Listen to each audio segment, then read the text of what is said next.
Tuhan bersamamu.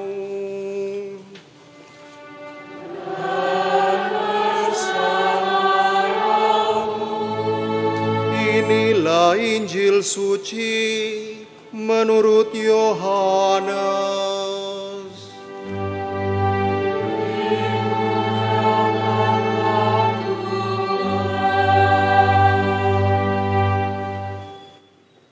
Sekali peristiwa ketika Yesus sedang berjalan lewat, ia melihat seorang yang buta sejak lahirnya. Yesus meludah ke tanah dan membuat lumpur dengan ludah itu, lalu mengoleskannya pada mata orang buta tadi dan berkata kepadanya, "Pergilah, basuhlah dirimu di kolam Siloam." Siloam artinya yang diutus. Dan orang itu pergi membasuh dirinya, lalu kembali dan dapat melihat lagi. Tetapi tetangga-tetangganya dan mereka yang dahulu mengenalnya sebagai pengemis berkata, "Bukankah dia ini yang selalu duduk dan mengemis?" Ada yang berkata, "Benar, dialah ini." Ada pula yang berkata, "Bukan, tetapi dia serupa dengan orang itu." Ia sendiri berkata, "Benar, akulah dia." Mereka kemudian membawa orang yang tadinya buta itu kepada orang-orang Farisi. Adapun hari waktu Yesus mengaduk tanah dan memelekkan mata orang itu adalah hari Sabat. Karena itu orang-orang Farisi bertanya lagi kepadanya bagaimana matanya dapat melihat. Jawabnya, "Ia mengoleskan lumpur pada mataku, lalu aku membasuh diriku dan sekarang aku dapat melihat." Kata sebagian orang Farisi itu, "Orang ini tidak datang dari Allah, sebab ia tidak memelihara hari Sabat." Tetapi orang lain berkata, "Bagaimana seorang berdosa dapat membuat tanda mujizat yang demikian?" Lalu timbullah pertentangan di antara mereka. Kata mereka lagi kepada orang yang tadinya buta itu, "Dan engkau, karena dia telah memelekkan matamu, apa katamu tentang dia?" Jawabnya, "Dia seorang nabi." Tetapi orang-orang Farisi menegur dia, "Engkau ini lahir sama sekali dalam dosa, dan engkau hendak mengajar kami?" Lalu mereka mengusir dia keluar. Yesus mendengar bahwa orang itu telah diusir oleh orang-orang Farisi. Lalu Yesus bertemu dengan orang itu dan berkata, "Percayakah engkau kepada Putra Manusia?" Jawabnya, "Siapakah dia Tuhan, supaya aku percaya kepadanya?" Kata Yesus kepadanya, "Engkau bukan saja melihat dia, dia yang sedang berbicara dengan engkau, dialah itu." Kata orang itu, "Aku percaya Tuhan." Lalu ia sujud menyembah Yesus. Demikianlah sabda Tuhan.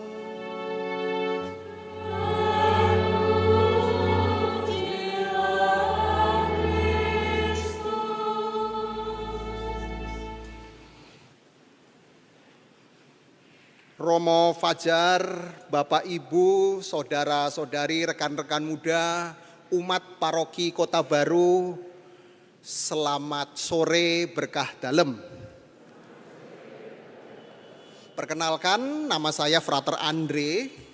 Saya adalah calon imam dari Serikat Yesus yang saya sehari-hari tinggal di Kolsani dan studi teologi IT, ilmu teologi di Fakultas Teologi Weda Bakti Kentungan.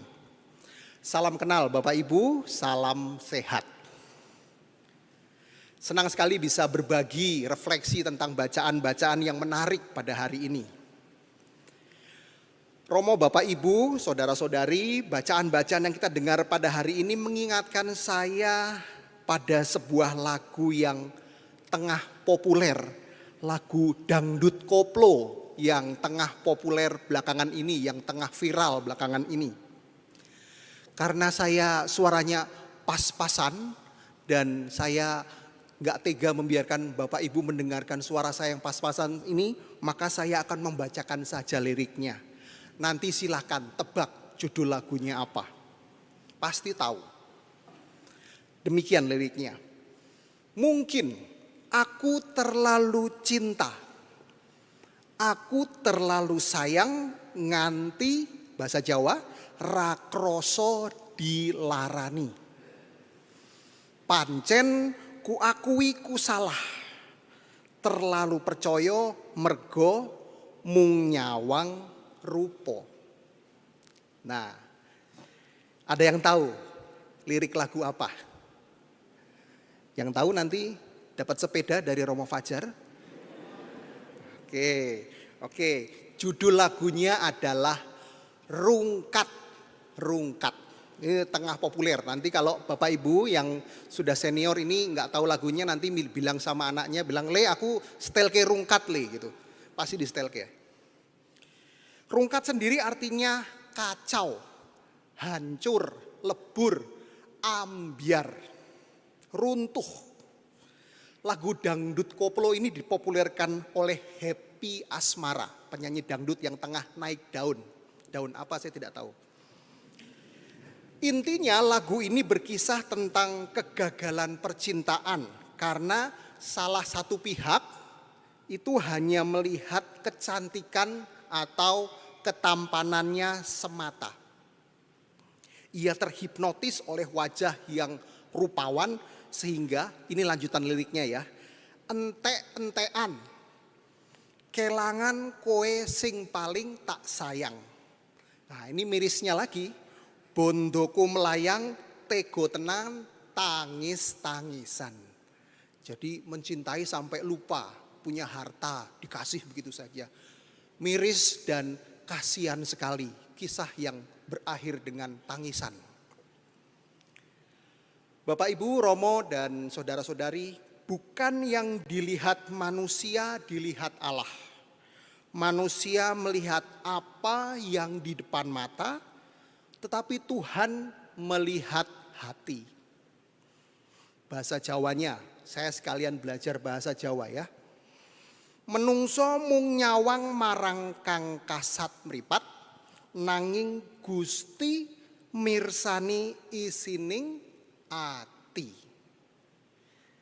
Demikian kutipan yang terdapat dalam bacaan pertama yang berkisah tentang Allah memilih Daud sebagai calon raja Israel untuk menggantikan Saul. Kita tahu bahwa raja Israel yang masih berkuasa pada waktu itu, Saul itu juga konon punya penampilan yang rupawan, tetapi hatinya tidak elok. Itulah sebabnya kali ini yang dipilih Allah tidak hanya modal elok rupa belaka, tetapi hatinya juga harus elok. Itu bacaan pertama. Bacaan Injil kita melompat. Dalam bacaan Injil kita mendengar bagaimana Yesus menyembuhkan orang buta pada hari Sabat. Praktik penyembuhan yang dilakukan Yesus itu membawa kegembiraan dan keselamatan bagi orang buta. Namun di lain pihak justru membawa perdebatan di kalangan orang-orang Farisi karena dilakukan pada hari Sabat. Memang menurut tradisi Yahudi, tradisi agama Yahudi yang sangat ketat, orang itu, semua makhluk hidup itu dilarang melakukan pekerjaan apapun, termasuk penyembuhan pada saat hari Sabat. Pokoknya semuanya harus cuti dan sembayang, begitu. Ironis Bapak Ibu, ketika penyembuhan yang membawa keselamatan dan kebaikan justru hanya dinilai dari aturan agama yang dilihat secara sempit. Dengan kata lain, orang-orang Farisi itu hanya melihat dari permukaan luarnya saja. Padahal kita banyak kali menemukan dalam kitab suci ketika Yesus menyembuhkan, atau melakukan mujizat penyembuhan itu, ia tidak hanya menyembuhkan secara fisik semata, tetapi juga menyembuhkan jiwa bagi si sakit, si penderita, dan orang-orang di sekitarnya. Dengan kata lain, Bapak Ibu, Yesus itu menyembuhkan manusia seutuhnya. Tidak hanya raganya yang sakit atau menderita, tetapi juga jiwanya. Bukan hanya luarannya saja, tetapi juga dalamnya. Disinilah kegagalan orang-orang Farisi yang tidak dapat melihat apa yang dilakukan Yesus itu sebagai karya Allah. Maka kita pun patut bertanya ketika membaca Injil itu ya, siapa sebenarnya yang buta? Siapa sebenarnya yang perlu disembuhkan? Siapa yang bisa melihat penyembuhan itu secara mendalam? Dan siapa yang hanya melihat penyembuhan, praktik yang dilakukan Yesus itu hanya dari permukaannya saja. Romo, Bapak, Ibu, Saudara-saudari, ada pepatah yang berkata begini, "Don't judge the book by its cover." Artinya apa? Jangan menilai buku dari sampul, atau jangan menilai buku dari luarannya saja. Dewasa ini rasanya semakin banyak orang yang hanya mementingkan penampilan luar ya.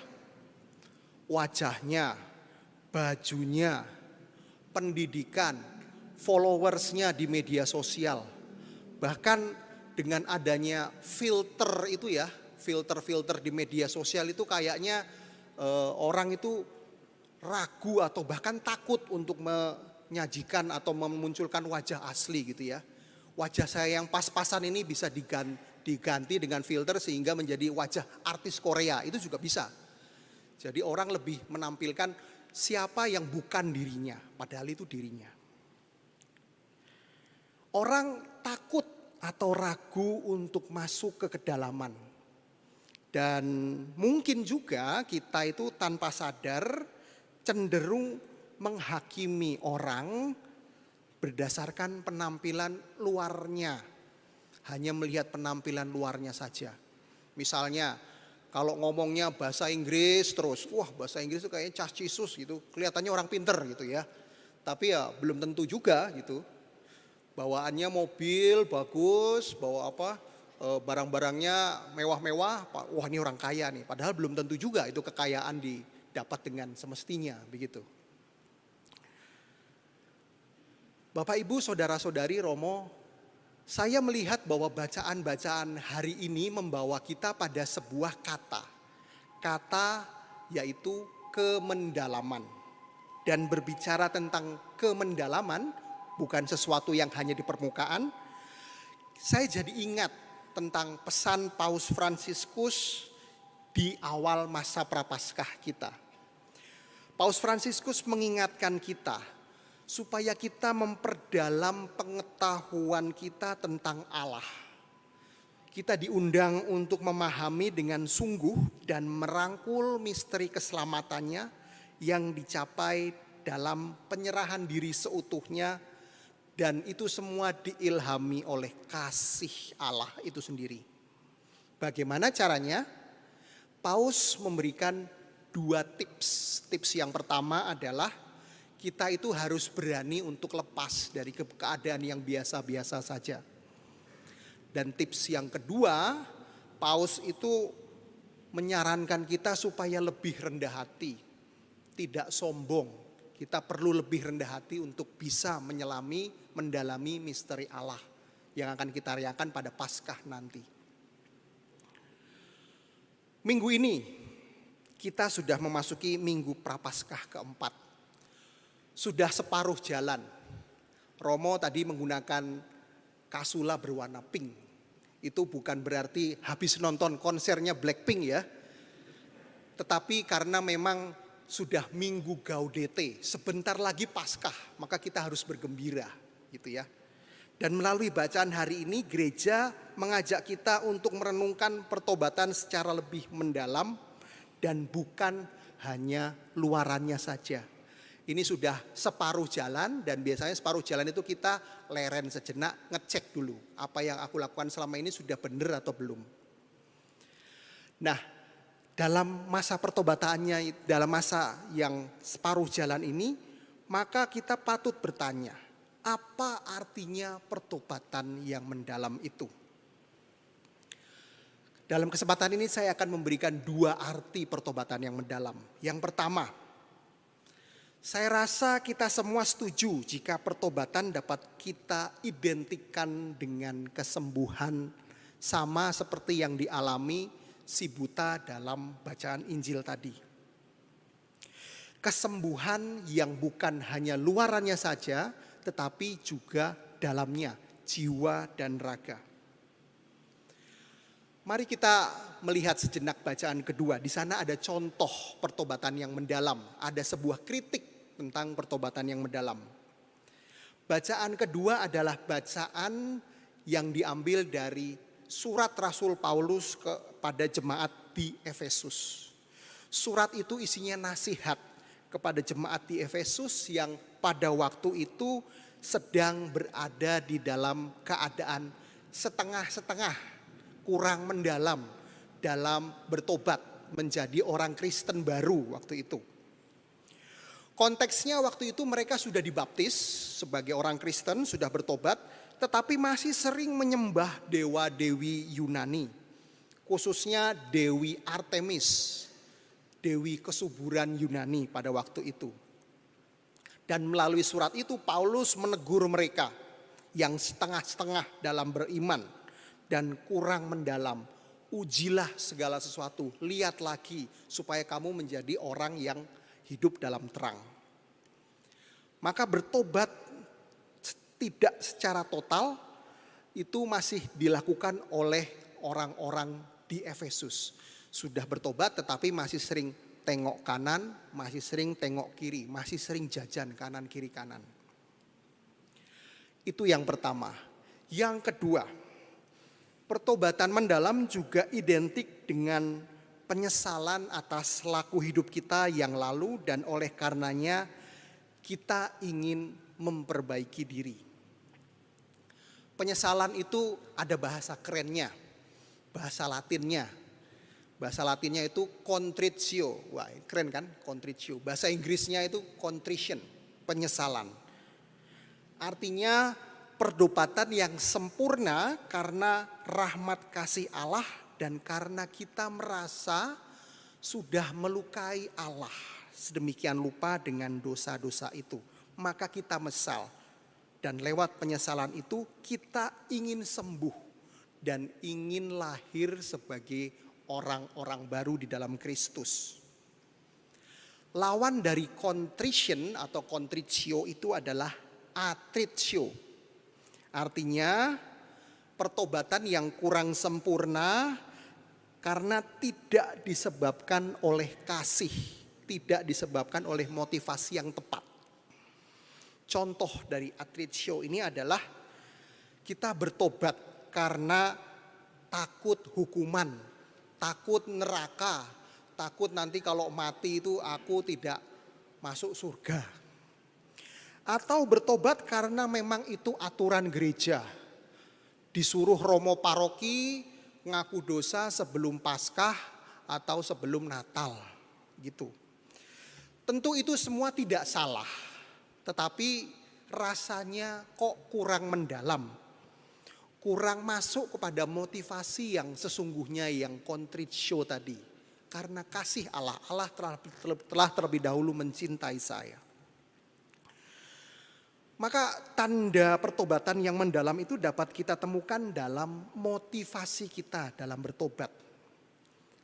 Kita patut bertanya dalam setengah jalan kita memasuki masa pantang dan puasa Prapaskah ini. Apakah selama ini aku pantang dan puasa itu karena aturan saja? Apakah aku ikut jalan salib itu karena aku ikut tetangga-tetanggaku daripada aku di rumah saja, mending aku ikut jalan salib ke gereja.